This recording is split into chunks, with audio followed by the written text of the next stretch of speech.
নমস্কার বন্ধুরা, আজ নিয়ে এসেছি একটা চটপটা চাটনির রেসিপি নিয়ে। এটা ধোসার সাথে খেতে খুব ভালো লাগে।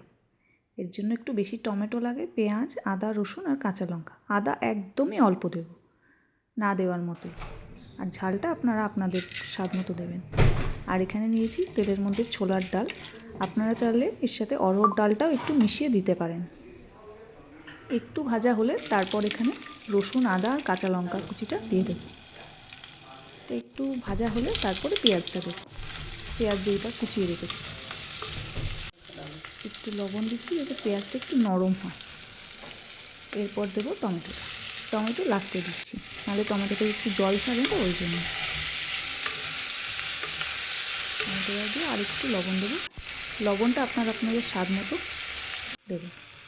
এরপর দিচ্ছি 1 চামচ মতো গোটা জিরে। সব কিছু ভালো করে ভাজা হয়ে গেছে, এবার প্লেটে নামিয়ে নেব ঠান্ডা হওয়ার জন্য।